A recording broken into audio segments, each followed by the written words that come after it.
ماہ شعبان میں انسان کا نصیب اور تقدیر لکھی جاتی ہے۔ اللہ کی یہ لاڈلی صورت پڑھ کر اپنی پسند کا نصیب لکھوا لو، لوگ تمہارے نصیب پر رشک کریں گے۔ بسم اللہ الرحمن الرحیم۔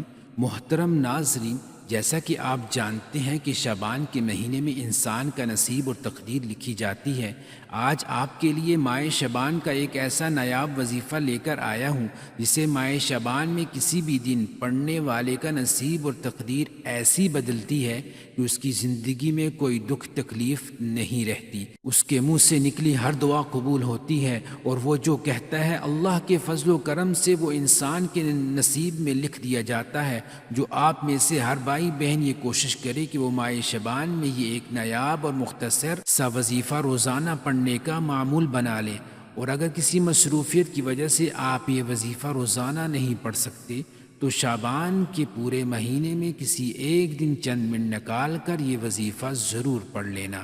شعبان کے مہینے میں پڑھا جانے والا ایک ایسا نایاب وظیفہ لے کر آپ کی خدمت میں حاضر ہوا ہوں جسے پڑھتے ساتھ ہی انسان کی تقدیر بدل جاتی ہے، جسے پڑھتے ساتھ ہی ہر حاجت پوری ہو جاتی ہے۔ یہ ایک ایسا وظیفہ ہے جسے پڑھتے ساتھ ہی انسان کو دولت بھی مل جاتی ہے، رزق اور مال بھی مل جاتا ہے، اس کی زندگی سے پریشانیاں بھی نکل جاتی ہیں، بیماریاں بھی چلی جاتی ہیں۔ یوں سمجھ لے کہ انسان اپنی مرضی کا نصیب اور تقدیر اپنے اللہ سے لکھوا لیتا ہے۔ بس آپ نے اللہ کی ذات پر پورا یقین اور مکمل بھروسہ کرتے ہوئے یہ چھوٹا سا وظیفہ بتائے گئے طریقے اور ترتیب سے پڑھنا ہے۔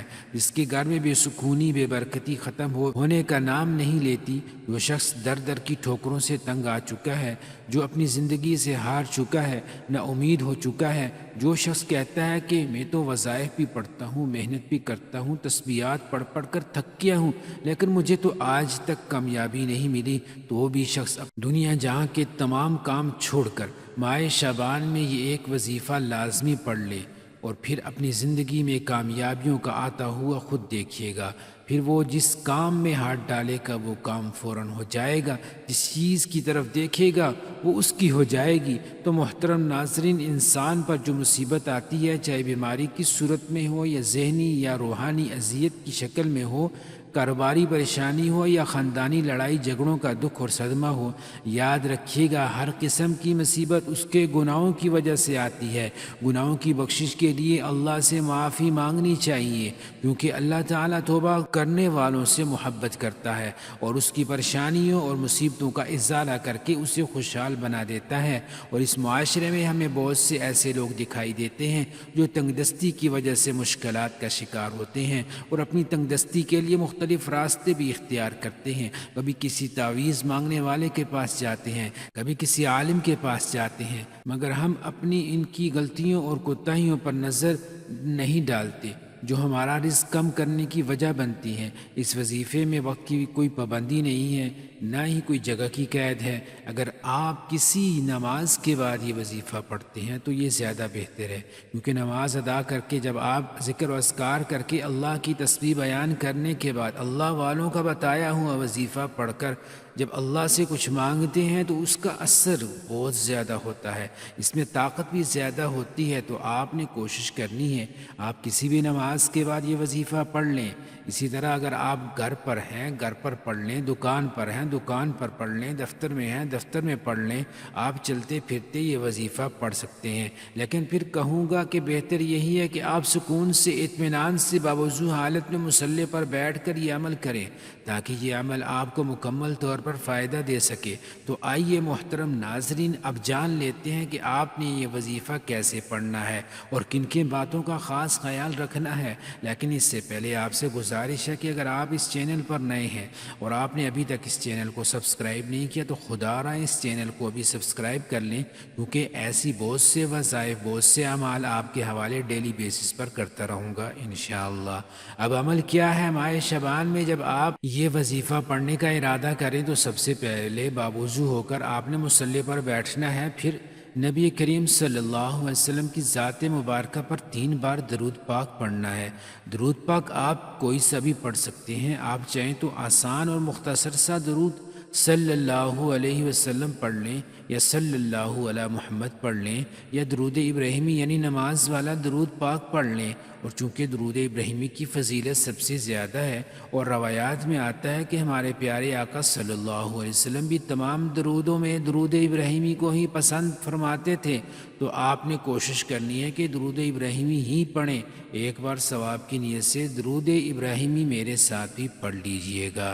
اللہم صلی علی محمد وعلی آل محمد كما صليت على إبراهيم وعلى آل إبراهيم إنك حميد مجيد اللهم بارك على محمد وعلى آل محمد كما باركت على إبراهيم وعلى آل إبراهيم إنك حميد مجيد۔ 3 بار درود پاک پڑھنے کے بعد آپ نے اپنے خاص مقصد، خاص حاجت کی نیت کرنی ہے۔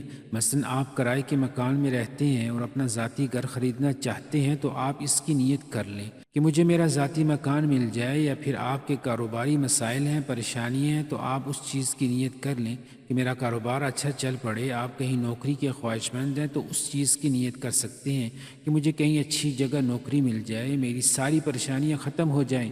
کہ آپ کی اولاد آپ کا کہنا نہیں مانتی اور اپنی مرضی کرتی ہے تو اس کے لیے پڑھ لیں، نافرمان شوہر کے لیے پڑھ لیں۔ آپ اپنے بچوں کی کہیں اچھی جگہ شادی کروانا چاہتے ہیں، یا آپ کے بچوں کا رشتہ نہیں ہو رہا، لوگ آتے ہیں اور دیکھ کر چلے جاتے ہیں، تو آپ اس چیز کی نیت کر لیں میرے بچوں کی کہیں اچھی جگہ پر شادی ہو جائے۔ الغرض آپ کا جو بھی مقصد ہو، جو بھی حاجت ہو، جو بھی خواہش ہو، اس کی نیت لازمی کرنی ہے، اور آج وہ مانگنا ہے جو آپ کو لگتا ہے کہ میری فلاں خواہش ناممکن ہے، وہ کسی صورت پوری نہیں ہو سکتی۔ اپنے مقصد، اپنے خاص مقصد کی نیت کرنے کے بعد آپ نے ایک بار اعوذ باللہ من الشیطان الرجیم بسم اللہ الرحمن الرحیم پڑھ کر وظیفے کا آغاز کرنا ہے۔ تعوذ اور تسمیہ پڑھنے سے تمام شیطانی اثرات ختم ہو جاتے ہیں، اور جس کام کے شروع میں تعوذ اور تسمیہ پڑھ لیا جائے اس میں برکت ہوتی ہے، اس میں خیر ہوتی ہے، اس میں سلامتی ہوتی ہے۔ جب آپ نے اپنے خاص مقصد کی نیت کر لی، تعوذ اور تسمیہ بھی پڑھ لیا، تو اب آپ نے یوں محسوس کرنا ہے دنیا جہاں سے آپ کا تعلق ختم، آپ روضہ رسول کی جالیوں کے قریب بیٹھ کر یہ خاص عمل، یہ خاص وظیفہ پڑھ رہے ہیں۔ اور یہ سب سے پہلے نمبر پر جو وظیفہ آپ نے پڑھنا ہے، یہ بہت ہی آسان اور چھوٹا سا وظیفہ ہے کہ کوئی چھوٹا بچہ بھی بڑے آرام سے سکون سے پڑھ سکتا ہے۔ سب سے پہلے نمبر پر جو وظیفہ آپ نے پڑھنا ہے وہ ہے یا وہابو کا وظیفہ۔ یا وہابو، یا وہابو رب کریم کا ایک ایسا صفاتی نام ہے جسے پڑھنے والا جس مقصد کی نیت کر کے بیٹھتا ہے وہ مقصد ضرور پورا ہو کر رہتا ہے۔ آج آپ کی کوئی ناممکن حاجت ہے، یا کوئی ایسا کام ہے، کوئی ایسی پریشانی ہے، ایسی مصیبت ہے جو کئی سالوں سے آپ کا پیچھا نہیں چھوڑ رہی، تو آج نیت کر کے بیٹھنا ہے اور رب کریم سے ضد کر کے مانگنا ہے۔ میں آپ کو یقین دلاتا ہوں کہ رب کی ذات آپ کو ضرور عطا کرے گی۔ آپ نے یا وہابو کو کیسے پڑھنا ہے، کتنی بار پڑھنا ہے، توجہ کیجیے گا۔ یا وہابو 1 بار ہو گیا، یا وہابو 2 بار ہو گیا، یا وہابو 3 بار ہو گیا۔ اس طرح سے آپ ہاتھوں کی انگلیوں پر پڑھ لیں، آپ تسبیح کے دانوں پر پڑھ لیں۔ آپ نے صرف 11 بار پڑھنا ہے، بڑے آرام سے، سکون اور دیان سے پڑھنا ہے، جلد بازی میں نہیں پڑھنا، اور اس یقین سے پڑھنا ہے کہ آپ یا وہابو پڑھ رہے ہیں اور آپ کے مسائل کا خاتمہ ہو رہا ہے، آپ کی پریشانیاں دور ہو رہی ہیں اور آپ کے مسائل غیب سے حل ہو رہے ہیں، غیب سے اللہ آپ کے لیے رزق اور مال و دولت کا بندوبست کر رہا ہے۔ یہ یقین رکھتے ہوئے پڑھنا ہے کہ شعبان میرے محبوب صلی اللہ علیہ وسلم کا مہینہ ہے، یہ رب کریم کو منانے کا مہینہ ہے، رب کریم سے اپنی پسند کا نصیب لکھوانے کا مہینہ ہے۔ صرف 11 بار یا وہابو پڑھتے دوران رب کریم سے آپ جو کچھ مانگ سکتے ہیں مانگتے چلے جائیے۔ آپ کی مانگی گئی ہر حاجت، ہر دعا، ہر حاجت غیب سے پوری ہوگی۔ جب آپ پہلے نمبر پر 11 بار یا وہابو پڑھ لیں تو اس کے بعد آپ نے کون سا وظیفہ پڑھنا ہے؟ آپ نے ایک قرآنی سورت کا وظیفہ پڑھنا ہے۔ یہ ایک ایسی قرآنی سورت ہے جسے دولت کا خزانہ خزانہ کہا جاتا ہے، جسے کامیابی کا راز کہا جاتا ہے، جسے پڑھنے والے کبھی کسی کا محتاج نہیں رہتا۔ آپ نے دوسرے نمبر پر سورہ کوثر کو پڑھنا ہے۔ ماہ شعبان المعظم میں جس گھر میں سورہ کوثر پڑھی جاتی ہے اس گھر میں رزق اور دولت کا سیلاب آ جاتا ہے۔ جس گھر میں سورۃ کوثر کا یہ وظیفہ پڑھا جاتا ہے اس گھر سے سبھی نحوستیں، بے برکتیں، بے سکونی کا خاتمہ ہو جاتا ہے۔ جس دکان پر سورہ کوثر پڑھی جاتی ہے اس دکان پر گاہکوں کا رش لگ جاتا ہے۔ جس مقصد کے لیے یہ وظیفہ پڑھا جاتا ہے وہ مقصد پورا ہو کر رہتا ہے۔ اس مقصد سے تمام رکاوٹیں، پریشانیاں غیب سے حل ہو جاتی ہیں۔ اور سورہ کوثر بے اولادی کا بہترین وظیفہ ہے، بے روزگاری کا بہترین وظیفہ ہے، قرض سے نجات کا بہترین وظیفہ ہے۔ تو اللہ کے حبیب کے مہینے میں اللہ کی لاڈلی صورت کا یہ وظیفہ آپ نے پڑھنا ہے اور اللہ سے ضد کر کے اپنی پسند کا نصیب لکھوا لینا ہے۔ اب آپ سورہ کوثر کی تلاوت سماعت فرمائیں۔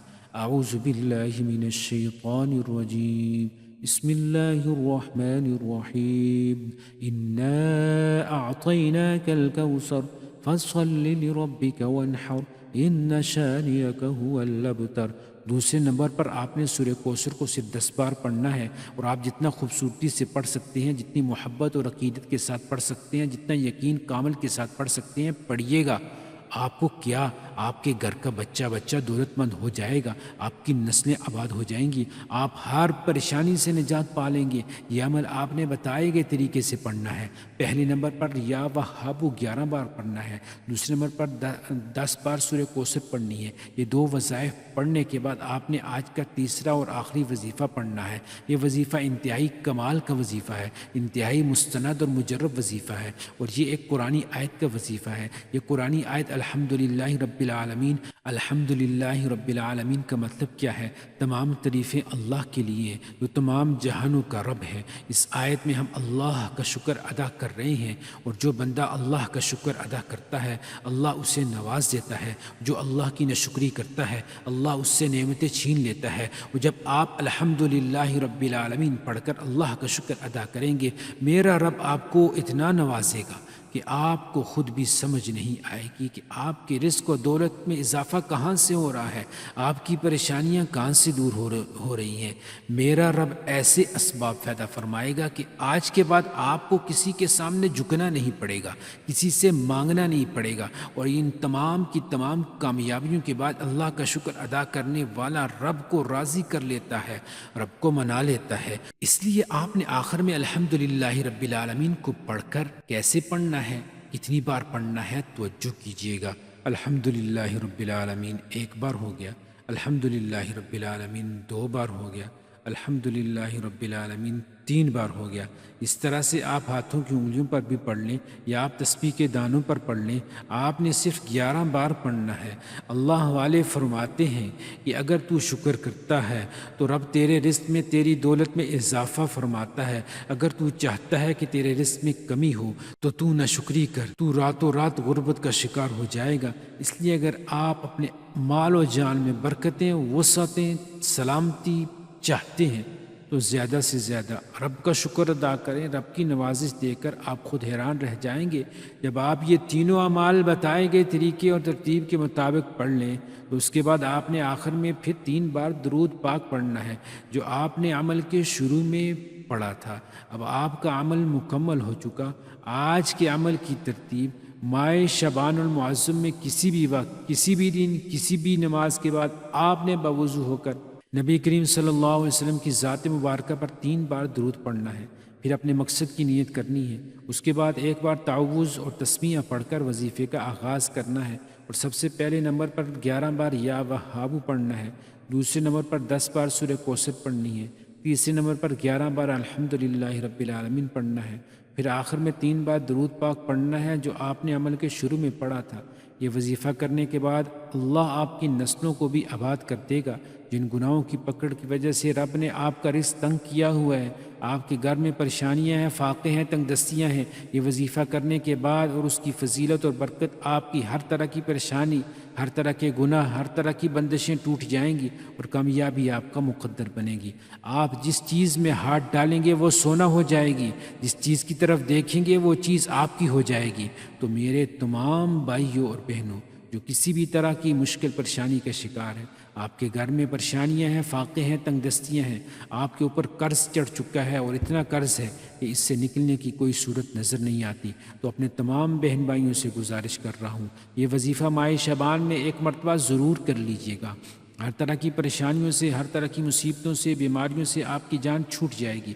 اگر آپ کے اوپر کوئی بندش، کوئی رکاوٹ ہے، وہ بھی جڑ سے ختم ہو جائے گی۔ اور یاد رکھیے گا، جب آپ عمل شروع کریں تو آپ نے اپنے دل میں اپنی حاجت مراد، جس کے لیے آپ یہ وظیفہ پڑھ رہے ہیں، جس مقصد کے لیے آپ یہ عمل کر رہے ہیں، اور جب آپ یہ عمل مکمل کر لیں تو آپ نے آخر میں دعا ضرور کرنی ہے اپنی تمام پریشانیوں کے لیے، حاجتوں کے لیے، دکھ تکالیف کے لیے۔ آپ نے اللہ پاک سے رو رو کر، گڑ گڑا کر دعا کرنی ہے۔ اللہ پاک ضرور اپنا کرم فرمائے گا اور اللہ بہتر نہیں بہترین سے نوازے گا انشاءاللہ۔ دعا ہے اللہ تعالیٰ ان وظائف کی بدولت ہماری تمام مشکلات، پریشانیاں اور اس کی تنگی کو دور فرمائے، ہم سب کے لیے آسانیاں پیدا فرمائے، آمین ثم آمین۔ دعا ہے رب کریم میرا سنانا اور آپ کا سننا اپنی پاک اور بلند بارگاہ میں قبول و منظور فرمائے، آمین۔ ناظرین، اپنے رزق میں برکت اور وسعت کے لیے اللہ تعالیٰ کے 99 ناموں میں سے کوئی